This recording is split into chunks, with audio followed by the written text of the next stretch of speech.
Ward holding the ball for 20 seconds every time he gets the ball, all the way through. Arthur Okonkwo come and gather, kick it all the way long, kick it back, Arthur, all the way. There we go. It's a Hail Mary. It's the final seconds of the game. Do we get Lady Luck on our side and something happen? And there you go. There you go. As you see, the referee has blown it dead on the number, not even taking it over 94 minutes. There you go. Matt James, not happy. And I think a few people would be not happy. And absolutely, Matty James is gesticulating right now about, like, how about speeding up the game? You never sped the game up all the way. Like, why? Absolutely agree. On the day, though, a 1-1, we saved ourselves. Bristol get a point on the road. They came to defend. They defended well. We're going to talk about the game very soon. But the 1-1, don't be down, guys. There's a lot of twists and turns going to be in this final push in the season, yeah? 3 more games to go. Blackpool on Monday. We're going to talk the pre-game as of now, and we'll give you some of the stats going through. But got to say, on the day, didn't turn out like we wanted it to do. But a point gained, not 3 lost, is what I'm saying out of this. Bristol played a great defensive game. Jed Ward in goal probably played the best game of the season for Bristol today. Everything he did was perfect. Even managing the time, wasting the time. He did what he had to do. We did what we had to do in the second half. But again, it's going to come down to the tactics. Stats on the day, 65% to 34% in favour of Wrexham. Paul Phelps, much appreciated for the play-by-play. Thank you, my man. I appreciate you being there. I really do. Thanks, fella, from Scrimmit. Best of luck. And you too. Don't go down. Phil J. Weston left it too late again before starting to play. Too tentative, nervous, and anxious in our play. No longer in our hands. Wickham looking like they're going to do it. Momentum is with them. We are stuttering. I'll just add, Wickham has 3 hard games to finish. We have easier games to finish. There will be twists and turns in this one. Don't think it's over just yet, Phil. Stay with it. I know you will. Roger Crane, thank you for the commentary. Thank you, Roger, for being there. Callum Turney, not in our hands anymore. Hey, you know what? Like I said, 3 games to go. There's going to be twists. There's going to be turns. It won't stay like this. Hey, Wickham have had some great fortune. We're 7 undefeated, remember? So just take the positives and run with that. Dai Humphries, get that ball in the box. Absolutely. That was what I was saying all game long. Mark Norville, Wickham are 2-0 up. Absolutely. But I got to say, it is what it is. We're not out of this. Scrimmit, thanks, fella. Best of luck to you too. And hey, you know what? Let's get straight into the post-game. Like I say, if you're going to go right now, power to you. Come back later for the post-game. There'll be a few things in there that you haven't discussed or we haven't discussed in the game. But we're going to talk scores on the doors. We're also going to talk first half, second half. We'll talk the 8 games to glory, the rivals. And we'll hold you for about 20 minutes. And then, like I say, you'll be on your way. But if you got to go, get out of here, run on. 1-1 is not a bad day. 1-1 is not a bad day. It should have been a 1-0 loss. And give Bristol credit for their defending. I mean, they really did do a top job. Man of the match. Who would be your man of the match? Because normally I should be saying it should be a Wrexham player, yeah? Who would be your man of the match before we go to the scores on the doors? We're in the post-game show right now. Going to go to chat Mark Norville. He says, excuse me, it should have been easy against Rovers, bottom of the table, and being at home, not a very good sign. I agree with you. I do. Callum Tierney, thanks, man. Thanks to you. And come back for the post-game. Please like, subscribe, everybody, if you haven't already. You got to drink when you're talking. Oh, you do. So, it should have been easy. I agree with you, Mark. It should have been easy. It wasn't. Rovers bottom end of the league. And being at home, not good. The ball wasn't passed around fast enough. That's the bottom line. And like I say, we were sleepwalking to a 1-0 loss. We really were. I'm going to go to the scores on the doors right now, guys. And some of the games are still in action. Excuse me. Exeter 0, Burton 0. Peterborough 1-0 over Stockport. So there's something that's favourable to Wrexham this week. But they're losing 1-0, 89 minutes. Maybe something changes. Birmingham 0-0 with Crawley. So Crawley have got a point. And that's 90 minutes plus 5 still going. Stevenage 1, Blackpool 3. Blackpool are having a nice time. Going back to D. Scott 66-29. Don't forget, Bristol are fighting for their lives. Nothing is going to be easy from this point on. Absolutely. Absolutely. Great point, Scott. Great point. Blackpool winning 3-1 today at Stevenage. You know, Blackpool have drawn too many games on the season. Stevie Bruce, I mean, had you have had more wins, you'd be in the playoffs. Rotherham, 3. Mansfield, 3. Big day for Mansfield. Doing very well. As you know, Wrexham 1-1 with Bristol Rovers. And you got to say, Taylor Moore getting the goal on 32 from a corner and Matty James on 76, tying it up. We had chances, but we didn't have a lot of chances. We'll get into the stats on this game coming up very shortly. Leyton Orient 4, Barnsley 3. Another high-scoring match there. Shrewsbury losing again. Wigan Athletic winning. Hey, Bradley Stevenson, I told you, you're not going down. Now, you'll be on 50 points. You're not going down. Wear that one. Wear a smile for the rest of the weekend. Yes, and if you're in the pub, have a pint for me. Huddersfield 1, Cambridge 2, and you got to say Bolton Wanderers 2, Bolton Wanderers 0, not to get you alarmed. Bolton Wanderers 0, Wycombe Wanderers 2, Reading 0, Lincoln 1, Charlton 2, they won, and Northampton 1. That goal coming in the 71st minute. With the Charlton game, they go down through a penalty. 9 minutes in, Luke Berry scores. They go down to a penalty, 15 minutes in, 1 apiece, and then Matt Godder gets the winner on 71. So you got to say, at the end of the day, Charlton saving their bums. At the end of the day, Wrexham saving their bums, because I tell you what, we were literally sleepwalking to a 1-0 loss. At the end of the day, we didn't. Going to get this table set up right now, guys. Give me 1 second. Live table will tell you what's going on and where it stands. Top 6. So there's your scores on your doors. Going back to the chat briefly. Table in a second. Phil J. Weston, disappointed again today. Let's hope they come back with 3 points from Blackpool. That's one of the tough games that I have on the 8 games to glory for Wrexham still to go. Blackpool away is a tough one. I've had this feeling all day long that that's a draw somewhere along the lines. It's going to be tough. Blackpool winning 3-1 on the road today. They're full of confidence. They're going to be looking to basically break our hearts maybe next game Monday, but I think you'll see a different set of circumstances turning up on that match, and Wrexham will play a different kind of game. Eric F., buddy, thanks for the good commentary as always. Cheers, everybody. Great stuff. Come back for the post-game, Come back for the post-game, Eric, and you'll be well informed of what happened. Now, looking at the table, Birmingham City on top, 96 points. Wycombe in second, 84 points, or Wycombe in second on 84 points, but 43 games. Wrexham, 43 games on 83 points. So it's just a point. Wycombe draw next game, Wrexham win. Wycombe lose next game, Wrexham win. You'll be even on points. Wycombe lose next game, Wrexham win. Wrexham would be 2 points ahead. So there's so much can happen from now to the end of the season. And to be honest with you, we've got 3 games that can go many, many different ways. So I can understand you might be disappointed with the 1-1. It could have been a 1-0 loss. But don't be. I've been through a few of these seasons with the relegation battles, and you'd be surprised. Sometimes it goes right to the final match of the season. Yeah.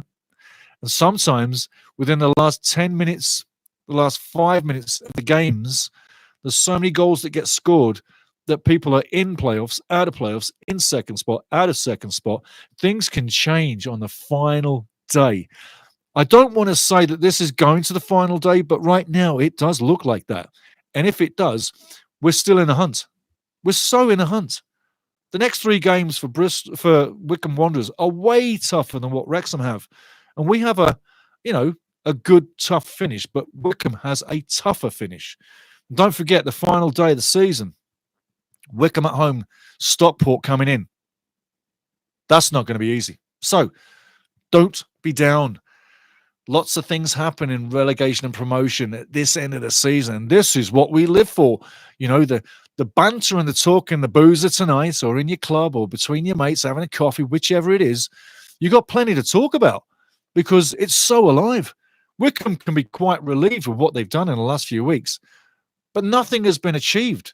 Yes, both Wrexham and Wycombe have got a playoff spot confirmed. Where they finish is still to be determined. Who finished second? Still to be determined. But both clubs are still in there. Like I say, there's 3 games still to go that will decide what happens. So again, Wickham in second, 43 matches, 84 points. Wrexham in third, 43 matches, 83 points.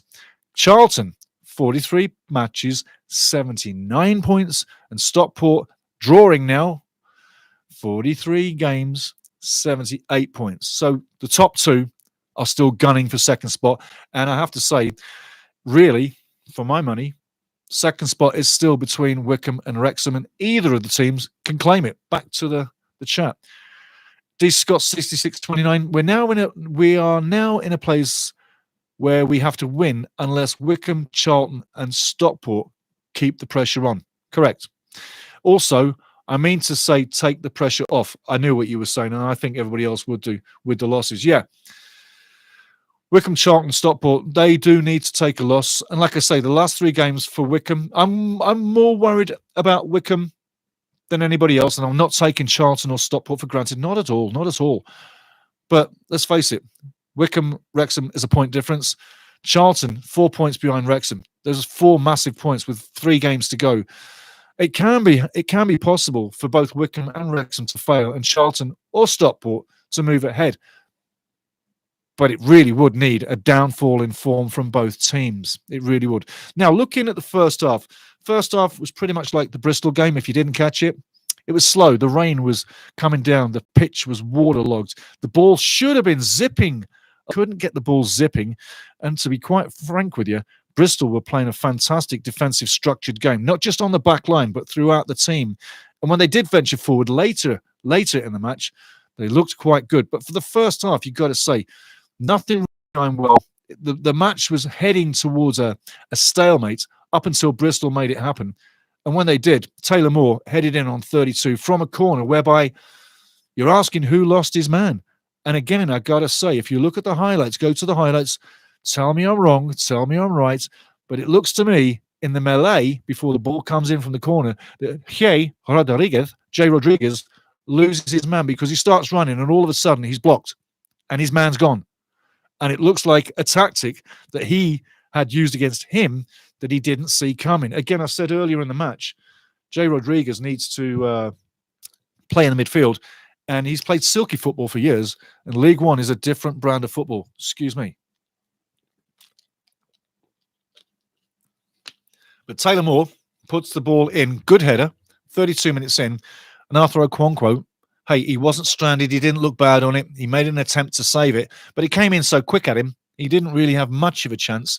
And for a big man like him, 6'7", to get across the goal and get something on that, it was just beyond him. But fair dues, half-time, Bristol Rovers 1-0 up against Wrexham, against the odds. Moore gets the goal against the odds.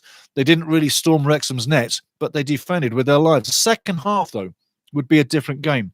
There would be substitutions. We're going to take you through the substitutions right now. But for Wrexham, Stevie Fletcher came in. And I asked, and you asked, and everybody was asking for Stevie Fletcher to come in.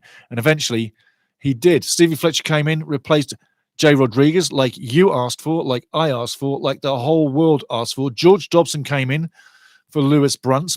Matty James eventually was instrumental in the second half. The general would try to get the game going. But again, all through the match, Bristol would defend, would block, would stop them passing lanes, would block them passing lanes, would run their asses into the ground to stay alive, defending that one goal. And it looked, for the better part, that it might go that way. Even with the additions of the substitutions, it took a long time for things to really change. But change they would. And Wrexham would get that goal. And it was a scrappy goal on 76 minutes. It was by the general, Matty James. Bit of a scrappy goal in front of the goal mouth. But eventually, scrappy goals are what were needed. Wrexham would tie it up, play out the remainder of the second half, would go close, but wouldn't get that second goal. And again, you have to say, Bristol Rovers defended fantastically well for a team that is in trouble. And had they have an offense, they wouldn't be in this position because defensively they set up well. But in the offense, in attack, they seem a little dormant. And you can say, well, they scored a goal from a corner. But in open play, they don't have much to offer. The game ground down finally to a 1-1. Martin Coy, the referee, who called a decent game in the first half, lost control literally in the first 20 minutes of the second half, regained control and finished the match quite well. The linesman did a great opportunity to keep the game square. They did keep the game square, and the fourth official wasn't needed for anything. Nobody was talking to Phil Parkinson because he wasn't on the sideline, obviously banned for the match, sitting on a seat in the crowd, looking rather concerned, but not worried. I think Phil's seen a lot of things happen over the years. He's had 6 promotions, 5 before him. If Wrexham get promotion through automatic promotion this year or through the playoffs, if it comes that way, then it will be 6 promotions for Phil Parkinson. So the record of the man is great. The tactics at times you might not appreciate, but he's getting the job done. And on the day, I say this was a game that was getting away from Wrexham, that literally Wrexham saved today. Had they have gone on any longer without the changes made, this would have been a 1-0 loss and things would have looked a whole lot different. But with the 8 games to glory, 3 games to go, we're pretty much in a similar situation that we were all season long when you think about Wrexham and Wycombe. Nothing gained, nothing lost. But look within them next 3 games. Them next 3 games are going to tell you everything you need to know. Wycombe's got a hell of a time to come. They may well have got the glory so far. They may well have got the form going so far. And 3 wins on the bounce for Wycombe is pretty decent. 2 draws on the bounce for Wrexham now. Well, with a win, we'd be sitting above Wycombe. We've got to get a win in the next game. But the next 3 games is where it's going to come down to. We are in this. We are not out of this. And I still say it's Wrexham, Wycombe all the way. Charlton, Stockport, no. I can't see them claiming second, but I can see one of them 2 fighting for the playoff final. I really can. You can see Charlton or Stockport in that playoff final. You really can. So maybe that's their destiny. And with great form from all teams, you look at the top 6 teams, all the top 6 teams, there's only one team that's defeated in the last 4. That's Wycombe. Will they be defeated in the next game and have things change again? Because there will be twists, there will be turns. And I'll tell you this, the next game coming is Blackpool away. And Blackpool, a place I've been. Blackpool, probably a place you have been as well. That's the next pre-game. Get ready for that one. It's coming up. You're going to get that one on Saturday night. Yes. So you'll have it all weekend to play with, review, go through and check out and see where we are and see what we're going to do. But I am not down. I am so not down. I'm glad we didn't lose because I was looking at that sleepwalking loss of 1-0. And so were you. And we got the goal. Matty James saves the day. Now, we've got to play up on the road, get another road win. Recently, the road form's been good. We were talking about that in the pre-game coming up Saturday night. But for now, get on your way. Enjoy your day. Not be down. Don't wear a frown because I tell you, we saved a point. We literally were staring defeat down the barrel of a gun and we dodged the bullet. Big time. So literally, earn it, wear it, and I'll tell you now, you're either going to be on your day, enjoying your day, you'll be on your way, enjoying your evening, or you're now going to bed. So whatever it is, enjoy it. Sleep dreams, sweet dreams, enjoy your day, happy day, enjoy it, be up, don't be down, get back for the pre-game and the next watch-along, Blackpool. I can't wait, I tell you, I can't wait. But once again, looking at the table, I see that we're in a really good place. I'm not down. I'm not down at all. We're in this.